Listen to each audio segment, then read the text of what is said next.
Bismillahirrahmanirrahim. Welcome to the Cantor Publishers video lessons. Before starting the lesson, dear students, you must have with you class 8 English textbook. We are going to start our lesson from unit 4, A Day in the Life of a Chinese School Student. Essay laws of this lesson are: use pre-reading strategies to predict the context of a text from topic, picture, title, headings, keywords and visuals, etc. by using prior knowledge, asking questions and contextual clues. Use dictionary to look at guide words and entry words. Choose appropriate word definition. Identify part of speech of a word through abbreviation used. Use summary skill to transfer the written text to a close paragraph. Dear students, we have started the unit 4, A Day in the Life of a Chinese School Student, and we have read the 5 paragraphs in our previous lesson. What we have read about the Chinese school system, how the students are ranked on their performance, and how they promote to secondary school. If they don't promote, they will work hard and find difficulty for employment. The subjects they have been taught in their classes, the moral education is very important for the Chinese school system, and their approaches are different from the Western countries. Now we will continue this lesson. Let's start from here, page number 44. Let us discover the life of a Chinese school student. Now we are going to discover the life of a Chinese school student, the Tang Tong. Tang Tong is in grade 1, which is called Yin Yang Ji in Chinese language. He has a very hard daily routine, but he loves it. He wakes up at 7 a.m. every morning and gets dressed for school. He doesn't have to wear his school uniform unless there is a special event in the school. At 7:30 a.m., Tang Tong goes to school and have breakfast at school. A typical school morning starts with a warm-up and then goes to the lineup where kids learn the main news and see the school or state flag raised. Warm up activity आप physical activity को कह सकते हैं, उसमें running भी आ सकती है, उसमें जंपिंग भी आ सकती है. कोई भी physical activity warm up activity होती है आपको अटेंटिव करने के लिए, एक्टिव करने के लिए in the morning time. So what we have read in this lines, we read about the boy Tung Tung who is in grade 1 and he is a very hard daily routine, but he loves it. He wakes up at 7 a.m. and gets dressed for school. But there is no strict rule for wearing school uniform daily, as we have in our country. In Pakistan, they have to dress only if there is any special occasion in school, and they start their morning from warm-up activity in school and line up and they learn about the main news and see the school or state flag raised. State flag जो इनका कौमी झंडा होता है. Now let's start from here. Our children do eye exercises. They press special points on their bodies to the relaxing music and instructor's recorded voice. Music starts playing and all the kids go out of their classroom if there is not enough space inside and begin raising their arms to the sides and up and hopping in place. At 11:15 a.m., Tang Tang begins class. He has a class of 40 minutes initially.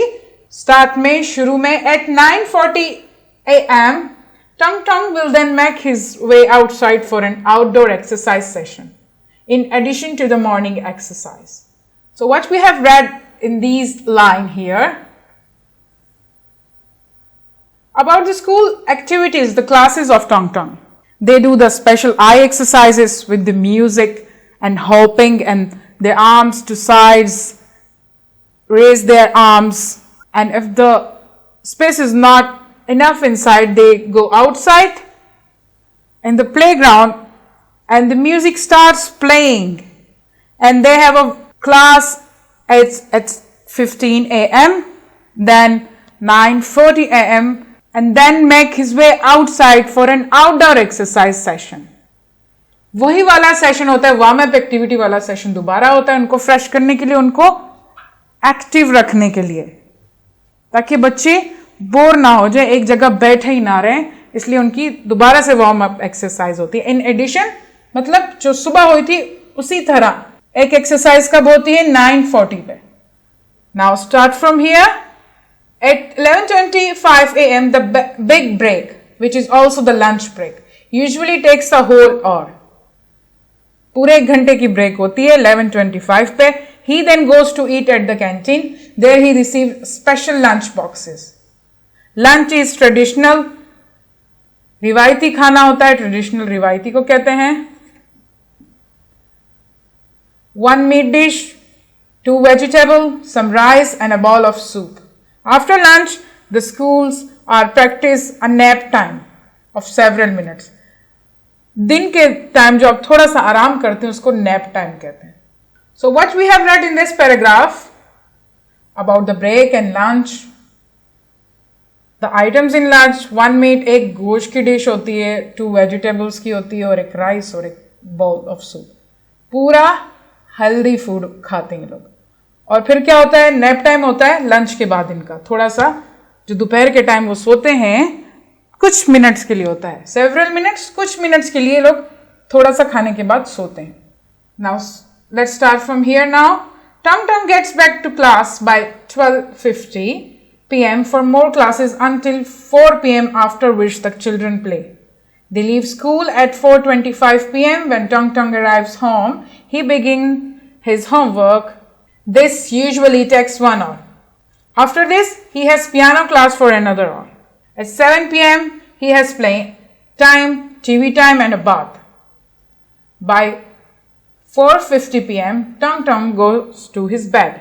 So what he do after 12:50 he go back to his class again, and till 4 PM he take his classes and play with children, and they leave school as 4:25 PM. जब वो घर आते हैं तो क्या करता है, homework करता है। फिर क्या करता है, उसका जो है 1 घंटा लगता है होमवर्क में, उसके बाद उसकी पियानो की क्लास होती है 1 घंटे की। फिर जो है 7 PM हो जाता है, उसके बाद वो 1 घंटा खेलता है, प्लेइंग टाइम होता है उसका। देन टीवी एंड बाथ, और फिर 8:45 पे वो क्या करता है, सोने चला जाता है। Look how hard his routine is, कितनी सख्त रूटीन है उसकी जिंदगी की, but he loves it. Everything is disciplined in sequence. तो इस यूनिट में हमने क्या पढ़ा, चाइनीज स्कूल सिस्टम के बारे में पढ़ा, किस तरह उनके बच्चे जो हैं रैंक किए जाते हैं उनकी परफॉर्मेंस की बेसिस पे। उनको बहुत ज़्यादा मेहनत करनी होती है सेकेंडरी स्कूल प्रमोट होने के लिए, लेकिन अगर वो सेकेंडरी स्कूल में प्रमोट होने के लिए मेहनत नहीं करेंगे, अच्छे मार्क्स नहीं लेंगे, तो क्या होगा, उनको सारी उम्र जो है एम्प्लॉयमेंट ढूंढने में मुश्किल होगी, और हो सकता है कि उसमें से ज़्यादातर जो हैं आखिर में मजदूर बन जाए। मॉरल एजुकेशन को बहुत अहमियत दी जाती है चाइना में। उसके बाद हमने बॉय टोंग टोंग के बारे में पढ़ा, जो कि ग्रेड 1 में है, जिसको चाइनीज लैंग्वेज में क्या कहते हैं, यी न्यान जी। उसकी बहुत हार्ड रूटीन है, स्कूल रूटीन है, फिर वार्म अप एक्टिविटीज हैं, फिर आई एक्सरसाइज है, देन लंच है, उसके बाद नैप टाइम है, फिर 4 PM तक क्या है, क्लासेस हैं। तो कितना डिफरेंस है हमारे कंट्री की रूटीन और उनकी कंट्री की रूटीन में, कितनी डिफरेंट एक्टिविटीज हैं। नैप टाइम भी है, आई एक्सरसाइज भी है, उसके बाद 4 PM तक क्लासेस हैं। हमारी या तो 1 बजे तक छुट्टी हो जाती है या 2 बजे तक, लेकिन इनकी 4 बजे तक क्लासेस चलती रहती हैं। और उसके बाद भी वो क्या है, टोंग टोंग घर भी आकर क्या रहता है, बिजी रहता है, होमवर्क करता है, उसके बाद पियानो क्लास होती है, और आखिर में थोड़ा सा टाइम वो खेलने के लिए निकालता है, और 8:45 पे वो दोबारा सोने के लिए चला जाता है। सो ये सबक बहुत इंटरेस्टिंग था। हमने चाइनीज स्कूल सिस्टम के बारे में पढ़ा, उनकी रूटीन के बारे में पढ़ा। डियर स्टूडेंट्स, अब हम एक्सरसाइज करेंगे, जो क्वेश्चंस रह गए थे एक्सरसाइज के। Page number 45, this is a word bank for you. You can find the meanings of the difficult words here. Now let's move to the questions 4, 5, 6 and 7. The fourth one, how is your life different from a Chinese student? Explain. आपने जो comparison करना है, difference बताना है कि Chinese student और आपकी life में एज अ पाकिस्तानी स्टूडेंट आपकी लाइफ में कितना डिफरेंस है? बहुत डिफरेंस है। जैसे कि मैंने आपको बताया भी, समरी जब मैं आपको बता रही थी तो उसमें बहुत डिफरेंस है। हमारी timings, exercises and the different activities का बहुत फर्क है। आपने सारे जो डिफरेंस है वो एक्सप्लेन करने इसमें। The fifth one, how is your life similar to a Chinese student? Explain. Similarity क्या है एज अ पाकिस्तानी स्टूडेंट आपकी लाइफ में और चाइनीज स्टूडेंट की लाइफ में? सिमिलैरिटी एक जैसी कौन सी चीज है, कौन सी ऐसी एक्टिविटी है जो और चीज है जो एक जैसी है बिल्कुल, वो बतानी है आपने। टेक्स्ट से आप हेल्प ले सकते हैं अपनी जो है अपनी एज अ स्टूडेंट लाइफ को देखकर, जो आपकी डेली रूटीन है, जो आप स्कूल में करते हैं, घर में करते हैं, वो सारी और इसकी जो टंग की रूटीन को आप देख के सिमिलैरिटीज जो हैं वो आप लिख सकते हैं। The sixth one, why is moral education important in China? Moral education क्यों इंपॉर्टेंट है चाइना में? ये भी आपने टेक्स्ट में पढ़ा है, इसका आंसर आपको वहीं से मिलेगा। The seventh one, write down the main idea of the lesson. Main idea क्या था लेसन का? वेरी सिंपल, हमने चाइनीज स्कूल स्टूडेंट के रूटीन के बारे में पढ़ा और चाइनीज स्कूल एजुकेशन सिस्टम के बारे में पढ़ा। मेन आइडिया यही था, आप इसमें ये लिख सकते हैं। Section B here, B use summary skills to complete the cloze paragraph. I have summarized the text for you, so it's very easy. You can take the help from the text. दोबारा से unit को revise करें और आपने जो ये gaps fill करने, ये ब्लैंक्स है हमारे पास। If a children scores less 60% in their annual score, अब यहां पर क्या आएगा? लेस देन आएगा। अगर 60% से स्कोर कम करे तो वो क्या होगा? एनुअल स्कोर में क्या होगा? फिर उसके बाद do not progress to secondary what? They do not, pronoun आ जाएगा यहां पर दे। यहां पर स्टूडेंट्स, चिल्ड्रन के बारे में ही बात हो रही है। दे, चिल्ड्रन को दोबारा से क्या कर दिया? रिप्लेस कर दिया दे में, प्रोनाउन में। They do not progress to secondary, yes, school. As you could imagine, all work to achieve this. All children, सारे बच्चे जो है सख्त मेहनत करते हैं achieve this, so that they will be accepted into selective secondary schools on merit. Text को दोबारा से रिवाइज कर लें यूनिट के। ये बाकी के ब्लैंक्स आपने खुद ही फिल करने हैं। 1 2 3 4 5। Section see here on page number 46, read out the text and express your opinion and personal preferences. And we have multiple choice questions here. 4 questions हैं हमारे पास और हर एक के लिए हमारे पास 4 options है। आपने right one choose करना है। The context is in the form of a what? Story है, dialogue है, letter है, narrative है। लेटर तो नहीं है, लेटर का फॉर्मेट तो आपको पता है, एड्रेस लिखा होता है, फिर डेट और dear and then greetings etcetera. Dialogue में आपका जो है कॉलन आ जाएगा और नेम्स लिखे होंगे, इस तरह सेटिंग होगी पीछे थोड़ी सी। अब ये नैरेटिव है या स्टोरी है, आपने ये बताना है। ये नैरेटिव है। नैरेटिव जब कोई किसी चीज के बारे में लिखता है और बताता है तो ये क्या है? नैरेटिव है, स्टोरी नहीं है। इसमें कोई हमारे कोई ऐसे कैरेक्टर्स नहीं है, कोई सेटिंग नहीं है इस तरह की। तो ये क्या है? बस नैरेटिव है, किसी चीज के बारे में आपको बताया जा रहा है, नरेशन की जा रही है। The second one, what does he न्यान जी मीन? स्कूल, क्लास, ग्रेड और स्टूडेंट, ये हमने पढ़ा था। This is very easy. Tongue tongue जो था वो ग्रेड 1 में था, जिसके साथ लिखा हुआ था ही न्यान जी। Yes, this is the grade 1. The third one, what helps promote a child's score in class? कौन सी चीज जो है बच्चों के स्कोर को बढ़ाकर उनको अगली क्लास में क्या करती है? प्रमोट करती है। Yes, hard work. Hard work बहुत जरूरी है प्रमोशन के लिए। The fourth one, in China all the children are tested what? Every day, every month, every year or every week?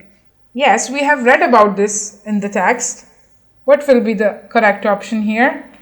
This one, every week. Weekly उनके test होते हैं। Page number 47, vocabulary section here. What you need to do, you use to dictionary skills to find the meaning of a following words, locate guide words and entry words for the following words, identify a part of speech of the following words. Parts of speech abbreviation के through आपने जो है ढूंढने हैं। कैसे? जैसे एक word है रिस्पेक्ट, तो आपने इसको ढूंढना है डिक्शनरी में, आपने उसका गाइड वर्ड भी देखना है और एंट्री वर्ड भी देखना है। गाइड वर्ड और एंट्री वर्ड ऊपर लिखे हुए होते हैं किसी भी डिक्शनरी के, ये हमने प्रीवियस लेसन में भी पढ़ा था। और गाइड वर्ड आपको बता देता है कि ये वाला वर्ड जो है डिक्शनरी में कहाँ मिलेगा। अल्फाबेटिकली ऑर्डर होते हैं डिक्शनरी में सारे वर्ड्स। और आपने पार्ट्स ऑफ स्पीच कैसे आइडेंटिफाई करने। रिस्पेक्ट, अगर आप वर्ड रिस्पेक्ट ढूंढेंगे डिक्शनरी में तो उसके साथ एब्रीविएशन फॉर्म शॉर्ट फॉर्म में लिखा होगा कि ये वर्ब है या नाउन है या एडजेक्टिव है, इस तरह शॉर्ट फॉर्म में, एब्रीविएशन फॉर्म में। ये सारे वर्ड आपने ढूंढने हैं, इनके मीनिंग्स भी ढूंढने हैं और ये भी आइडेंटिफाई करना है कि ये वर्ब है, एडजेक्टिव है, एडवर्ब है या नाउन है। This is your homework from Summer Pack. You have to read this paragraph carefully. A short paragraph of 4 lines, and you have to find the answer of this question from this paragraph here. सारे answers आपको इसी paragraph में मिलेंगे। बहुत easy paragraph है, simple, आपने just इसको read करना है carefully. I hope you have enjoyed my lesson. Thank you.